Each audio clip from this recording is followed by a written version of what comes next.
Thomas! It's up for grabs now! Thomas! Magic ball from Bergkamp to Patrick Vieira! Oh, would you believe it? Oh, right, what a way to get it! Fabulous solo goal by Thierry Henry. Champions.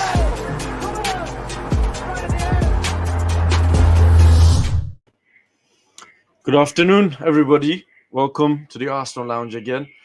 My apologies for being a bit late. It's Edu's fault. My fault. It's his I fault. apologize. He can get the blame, not me. No, but thanks for being here again. Sorry for being late, and we'll just get into this straight away. So I wanted to start things off today a little bit different.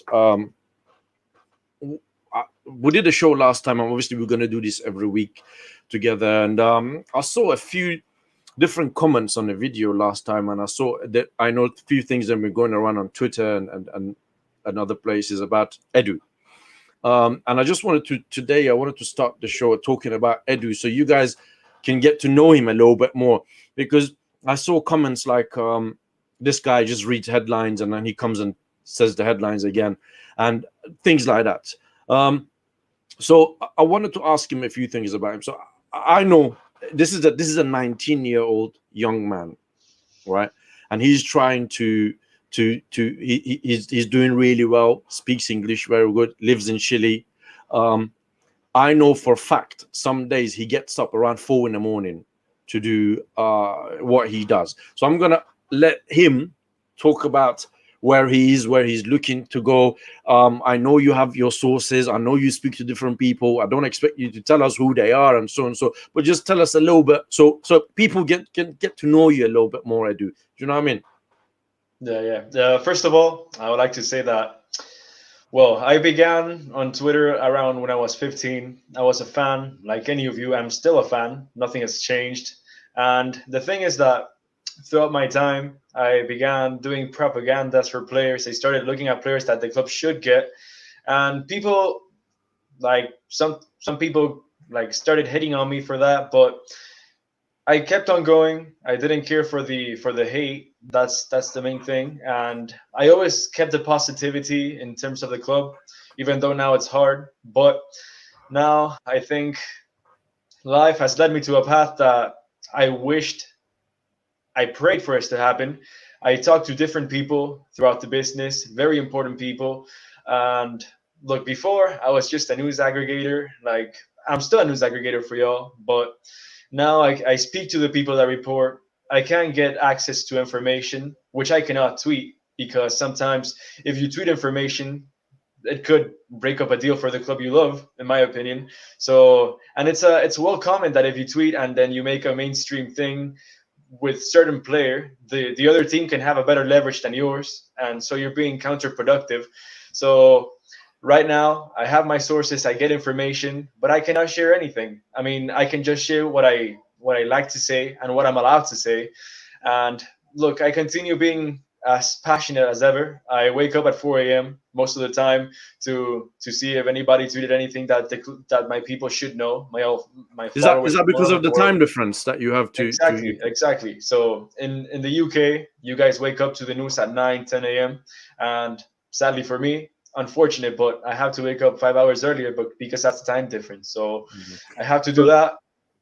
In order for you to speak to the people that you speak to get information, and so obviously Exactly. This is the time that you have to wake up. And I know you studying journalism as well yourself, and Exactly. you're looking to be a sport journalist. I changed everything once I started hitting on this market, hitting on my dream. I started by being a computer engineer, but I thought about it and I said, no, I don't want to be this for the rest of my life. I want to change myself. I want to be what I want to be, and I said, no, I don't want to continue here. And gladly, I got into the best university in Chile, and I'm studying journalism right now. So let's hope everything goes to plan, so I can go to the UK one day and probably be your new Orny, your Fabrizio Romano, whatever you want me to be. Well, listen, I want to be myself. Myself, but I have big dreams. We're very proud of you at Arsenal Lounge. We like you very much. And as I said, for 19-year-old, you're doing phenomenally well. Keep it up, and hopefully things will only can get better and bigger for you. So that's you now on a side. one Edu on the side. We talk about another Edu, right? The man in Transfer Portugal. window is now opened, Yes. right? So tell us what's happening, man. What's occurring? Is Granit Xhaka off? Is he not? What's happening? Definitely off. He should be off by tomorrow, I believe. So that's going to be the first departure, hopefully the first of many. And look, Granit Xhaka in his time at Arsenal gave me many headaches and also gave me many times to celebrate. And I think I don't leave with a bittersweet thing with him. I think I'm very happy that he left this way and not the way that it should have ended before. So it's promising for everybody involved, apart from Arsenal, because I think we should have gotten more money. 15 million pounds is not enough for a player who's the Swiss captain and a crucial part of the Arsenal system. Is that Let's what? say Is it that how way. much he's going for? 15 million. 17 million pounds, which is 20 million 17 euros. million euros or pounds? Pounds, 20 million euros. Okay. I mean, some people don't like him, so they accept the fee. But in this market right now, I think we could have gotten more. But as someone said today, it's a market that if you don't sell now, you're gonna have to accept low offers, or maybe even you don't even get any offers at the end of the year. So it's gonna be something that you have to take a loss, a big loss. But we did that with Mustafi, and look, we're in a situation where we have to start cutting losses and start buying new and rebuilding the project. Yeah. Look, to be honest with you, I would have expected something in region of 20 to 25 million pounds for Granit Xhaka. But Exactly. at the end of the day, considering everything, maybe 17 million pounds is not bad. And we as a football club, we've never managed to maximize on these player sales ever, as far as I can remember. The last one that we did all right on was probably Oxlade Chamberlain or Iwobi. Exactly. So Granit Xhaka is off. Yes. What's happening with his replacement? Ooh, nobody knows, man. I'm telling you, Neves, people think it's set in stone, but I don't think it's that way. I think Neves is an option, but not the first option. So we will see. I've been told that Wolves want a package of around 45 million pounds. And for me, that's a no-go instantly. So for a player, but see, this is my question. Is he that much of a difference? Yeah, is he that much better than Granit Xhaka? I don't think so.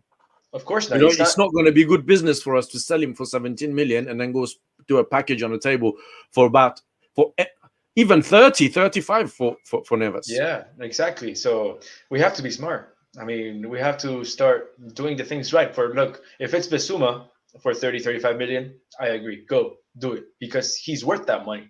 He's that good. But Neves, he gives everybody doubts. So I think. What's happening on Bissouma? Anything?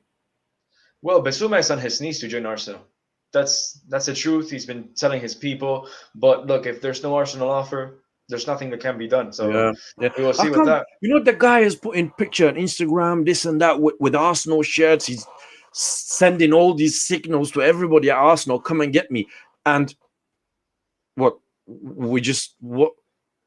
they obviously listen. If he was a top target, or if he was a player that they really wanted, I think they would have gone and done a deal by now, which shows that he probably is not something that they looking to get. So transfer window is opened. We know Granit Xhaka will be off. What else has been happening? What is the talk around the Arsenal? Bellerin's off, most likely. I mean, for me, 95%. I mean, everything points on him going. The club won a new right back. Bellerin wins a new challenge. I don't see a way that he could stay. I mean, so many things have to go wrong in order for that to happen. So Bellerin, Maitland-Niles now, if Arteta can get him to apply himself in a fullback role, I think he's going to be off as well. We're going to have to see if Newcastle put an offer for Willock, but there's potentially around 11 players who could leave Arsenal this summer.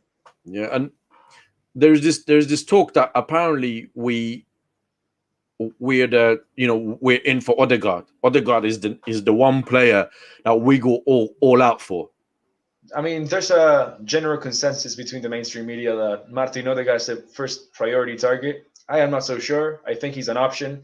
And first of all, you have to see what Real Madrid do, because Carlo Ancelotti likes number 10s, especially left-footed number 10s, as you see with James. But we will have to wait and see. I don't think 50 million pounds, for me, that's too steep 40 million, 35 million would be okay.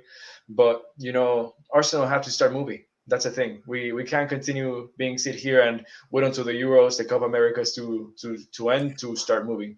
Yeah, well, it's really interesting to say that Arsenal need to get moving. We need to get our skate on, basically. And then you see pictures today coming of Edu being on holiday with his family. That bothered me in And an initial sense, but then you have to also analyze that Richard Garlick is now the one in charge of going to the players, doing the whole thing. Edu's like the one that's looking at the players, tells them this is the player we should get, and things like that. So yeah, but first, I it still boils don't. my blood. It boils my blood. Yeah, but it's still, you're the director of football. You don't go on holiday now. No, yeah, for me that's the thing. Even if it's somebody is here. Anytime. Yeah, windows just open. You're looking to do deals. Yes, all right. Maybe you got somebody else that is looking after it, but you still need to be around, because at the end of the day, if things don't plan out the way they should, your job is on the line. And maybe he doesn't feel the heat. I can't. You know what? The word is gobsmacked. I was when I saw. I was frustrated. I made a note to some people, and they told me to get a grip. And for me, I saw the other way as well. Like if he can do his job there, like everybody's allowed to have a holiday. But given the situation we're in right now, it's maddening for an Arsenal fan to see that. Yeah, look, this is something that I get quite often. Yeah, and I saw this. Stop being clueless. People do have phones, but you need to be around. This is not something that you just go sit down on a yacht somewhere and just get on the phone. Oh yeah, do this.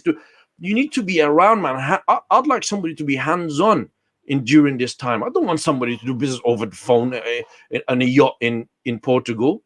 I like somebody to be. It's not like we've just had a smashing season and everybody's done well, and we're conducting ourselves very, very well. For my man to go away and do this on a yacht on the phone, I'm sorry, I don't accept that at all.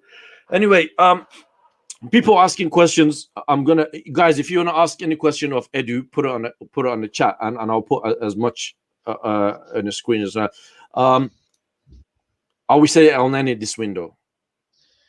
I've been told by a friend that El is close to renewing, which is will hurt some people. Speaking of which, what's this going on about Lacazette renewing his contract? I mean, from what I've been told, from what I know, from what I tweeted the other day, it's that he's leaning towards leaving, but you never know. Anything can change. There's so many turnarounds. Probably Arteta likes him now, and he wants to offer him, provide him, and assure him that he's going to play regularly. So you never know, but I don't see it at the moment. So we will have to see the developments of that. Nketiah's contract, what the hell is this? Yeah, I saw that on The Athletic right now. I mean, we have a tendency to offer contracts to people that we shouldn't. Look, El Neni, we offered Mustafi a contract extension. We've offered, like I said, one, and now it's Nketiah. But look, if it's to protect value and you can still get a decent fee, I get it. But if you want him to continue being part of the plans, why would you renew Balogun? So that's sometimes you have to question the hierarchy and how they move, how they offer deals, because there's fans that could do a better job, in my opinion. Fair enough. And then how much is the transfer budget? The transfer budget, that's a good question. We'll have to see depending on sales. I can tell you that the club is looking to spend around 150 million. So 150 million upwards. You never know if a deal can change some figures, but that's the plan. I assume that it depends on sales, and we'll have to see what happens. But we have to be proactive. When we're gonna wrap up Onana? Onana is going to happen soon. It's going to happen. Yeah, it's going to happen. I assume so. If we sign Onana, does that mean that this is probably Bernd Leno's last season at Arsenal? Yes, most definitely. I think if he's not off now, he's going to be off in January, because Onana's going to come back to play on November, and he's being brought to be number one. So I don't think they're going to be staying to be number two. So probably we're going to have to get as much as we can. Again, it's one of those signings that they're going to probably pick him up on the cheap for a player that can't even play, and then in the hope that Look, for the Onana signing for me, it's good thing because you can get him for £5 million. It's a bargain for a keeper that's worth 40 million in a regular market. You have to wait 3 months. Is 3 months worth 35 million? Absolutely. So Any interest in Noah? and Awar, as the AFC Bell said, of course, I won't make any assumptions that I have information on that. It's their information. That's the if some things happen, so many things have to not happen in order for that to happen for Arsenal. He's not the first target for Arsenal. We are not his first choice. So it could be a marriage that wasn't meant to happen at the end of the window. But stay tuned to that. What have we been hearing about Aubameyang? Because I know last time we spoke, and obviously Fabrizio, obviously we had him on as well, and he said if an offer comes in, possibly. No, for me, from what I know, Aubameyang's saying, and he's not for sale. He's the franchise man. I mean, the club I think have some assurances that he's going to have a better season next year. Of course, we were disappointed by his performances this year, but he's a player that has provided many contributions throughout the last 6-7 years, and in Europe, he's like a top 5 on the most goals in the last decade. So you have to respect him. I mean, he was due an off season, and hopefully he gets back going. Some people want him gone, and I sometimes agree because he doesn't offer you what you need in terms of overall play. But if you need a goal scorer, selling Aubameyang for 25-30 million, it's not gonna be able to get you another top class center forward that's gonna guarantee you the goals he does. So fair enough. What's happening with the new right back? Oh, the new right back. Oof. We have to see when Bellerin leaves, and then we're going to have to get some clarity on that.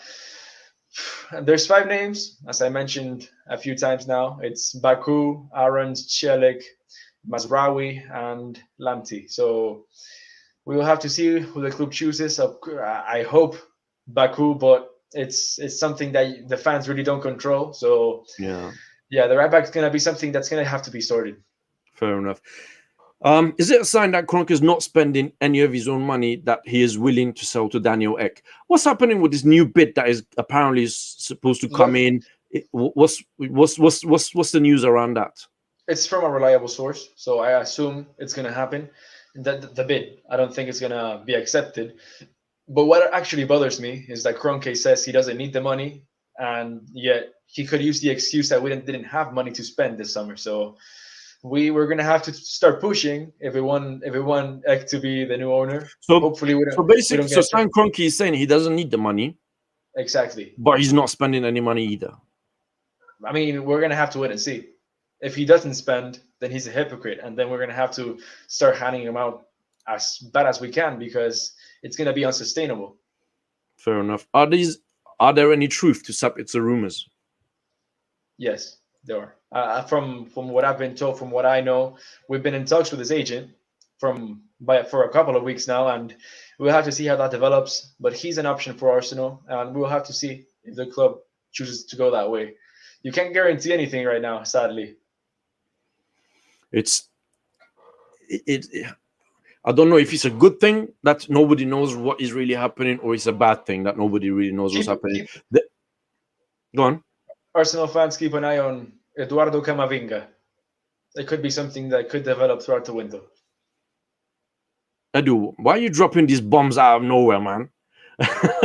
Eduardo, you think there's something that can be done there? I think so. I truly think so. The latest reports from L'Equipe say that Eduardo Camavinga, if he doesn't renew by June 28th, he's going to be offered around by Rennes because they don't want to lose him on a free. So I assume we could get a cut price deal. He's in the last year of his contract, and some people say they want 100 million, 50 million. No, it's going to be very close to 30 million in my opinion. So keep an eye on that. But is that really what we need? I think so. I mean, Camavinga's he's young, isn't he? He's young, but he's an exceptional talent. I've never seen in my lifetime a defensive midfielder with such capacity at such a young age. For me, that's the hardest position to get right. And this guy was dominating PSG at the age of 16. It's something that you can't really say no to. For me, I would take him even over Bissouma. I mean, you can get the Premier League. You take him over Bissouma? Most definitely so. Yes, you can't pass on a player like Camavinga. It's like saying, like I said, on Mbappe before. You remember That when much of a everybody said, difference. Look, at the time, like I said, was better, but we knew he didn't have the upside that Mbappe had. And now I think it's the same. You're probably, if you pass up on a generational midfielder, you're gonna probably regret it in the future. Could this be that this one player that Arsenal are really after is him? It could be. I mean, the mainstream media hasn't picked up on it yet, so it's always a good sign. Yeah, yeah. Obviously, look, the transfer window is open now, so people are now talking. Things are happening. What would you say is? I know we talked about Odegaard, and he's the player that they want, and so and so. But from what you've been speaking to the sources that you know, people that you know, who would you say is the guy that Arsenal will probably be looking to sign first, or what would you think is the first signing that is going to come through the door? Center midfielder. Definitely, because Shaka's leaving. He's a regular team starter. I think after that, you're gonna have to see the number 10, and after Bellerin leaves, you're gonna have to see the right back come. Probably Onana as the goalkeeper will come first, but I think from the key positions that we need right now, it's gonna be the central midfielder to be the partner to Thomas Partey. And you reckon that would be? Oof, it's tough right now. I can't assume anything because so many things can happen. I am sure that it's not gonna be. I can't even rule out Neves right now. So it's something that So you is can't it really tell. a mixture of different? So Neves is one, There's um, many names: Neves, Basuma, Camavinga, Besuma, Kamavinga. Sanderberg from Sheffield United. So we're gonna have to Yeah, wait and somebody's see. asking in the comments, Coutinho. Oh, I don't think that's an option. Most definitely Coutinho is not. not an option. Fair enough. I don't know, man. As I said, well, you got any chance of Arteta alone? I don't know, man. Maybe, but We'll listen, see. it's a bit difficult because we all want to see players coming in. I think the fans are a little bit nervous. Everybody's on the edge, and you know when you see pictures like that, Edu being away on holiday, it's not really helping because everyone's on it. Oh, what's happening? What's happening? Who we selling? I think Matteo Guendouzi. Is it fair to say he's off? Yeah, it's fair to say that. It's done. So basically, Xhaka is gone. Guendouzi is gone. Anything around maybe Lucas Torreira? Nothing yet. Nothing yet. It's very interesting. Same as Ainsley Maitland-Niles as well. We're gonna Nothing. have to see if some offer comes in. Chris Whitley reported that Crystal Palace are after Ainsley, so they could have some cash to offer to Arsenal, and it would be a good deal for everybody. Yeah, I mean, again, to me, it looks like we have to sell first, kind of thing. Sell Nah. first, and then We have to trim the squad first. Arsenal don't need the money right now from sales. They could go out there and spend, but like if they can't sell somebody, you're gonna have a very bloated squad. So you have to sell to buy, but not in terms of money, in terms of okay. spots in the team. What's the noise that is coming out of Kroenke's camp? Oof, What is Kroenke's their camp is plans? always quiet. But the signs are good, from what I know. It's that we should expect a big summer. I don't know if that means signing a superstar player, but it could mean signing a lot of quality players in some very different positions. I would expect 5, 6 players to arrive. 5 or 6? 5 or 6. That is that including the contract extensions? No, Just 5 or 6 players to come. incomings, yes. And I also I can expect many see. to go out. I can see a little bit of a bromance blooming in the England squad with Bukayo Saka and Jack Grealish. You know, Man, is that? Bukayo has to put his word there, man. Yeah, I mean, these guys are there. You know, he said he's funny. There was picture coming out of them. He had his arms around him. It's safe to say they're quite good friends. Would that have any impact on him and People, Arsenal? people, look, people say no. They say you're clutching at straws, and they're probably right. But it's always a good sign to have a friend in a possible team you're going to arrive to. He's also friends with Rob Holding, a player that not many people rate, but for some reason the hierarchy think he's a good leader and he's a part of the roster. So we'll have to wait and see. I What mean, that's Grealish going to is be good friends with? with Holding, yeah. Is he? He is. He started on a live video where Holden was playing the guitar. He started laughing at him, and they were Oh yeah, I started remember commenting that. I on remember that. Caio, and it was a Yeah. nice So exchange. it's a very slim possibility. It's a slim possibility, but it's not impossible. So we're Fine. gonna have to keep it in our prayers every night. Yeah, I know, man. I know it's a life of an Arsenal fan, always praying. So just to conclude things, right? So basically, again, Grealish minor possibility. You say the one thing that could be a dark horse in this one is Camavinga Yes, that we should keep an eye on. Granit Sabitzer as Xhaka, you well. think by tomorrow is finalized? Yeah, probably so. Keep Matteo an eye on. Guendouzi is off as well. Yes, Matteo as well. Nketiah has been offered a new contract. He's likely to sign. No, He hasn't been offered a contract. he has been offered a contract, but I don't think it's likely for him to sign. You think so? Yes. What else did we discuss? 150 million pounds probably is what Arsenal have got to spend. Possibly. With sales, depending on sales, if you can't sell, it's gonna be less. If you can sell, it's gonna be more. All right, fair enough. And I see people asking about Torreira. We discussed Torreira area. Nobody has come in for him. Nothing. Absolutely nobody has reported anything. So I think he's gonna have to go to Italy, in my opinion, or France or some team, and we're gonna have to cut our losses, sadly, as well. So, but it's something that you have to end because his value is only going to start diminishing. And obviously, you said Aubameyang, he's not going nowhere. They keep him. He's staying. All right. Well, fair enough. Well, keep an eye on Sabitzer as well. It could be something that could develop. Sabitzer. It could be something that Arsenal could. So, just to wrap up, so Sabitzer and Camavinga are the two names that you think Arsenal could be possibly. Yes. That I know this question has popped up quite a few times, so let me just ask you. Edu, are we interested in? I don't know how to pronounce this. Ryan Gravenberch. As at Ajax, I think he will be a great signing. Surely, we should be in for him. Amazing player, I can't lie, but sadly, I have no info on that. Probably almost every team in Europe should be interested in him. He's an amazing player, only 18 years old. The future is his, and look, if he comes, for some reason, I would be excited, elated, and we will have to wait and see. But from my end, I can't really tell you anything because I would be lying to you. Okay, fair enough.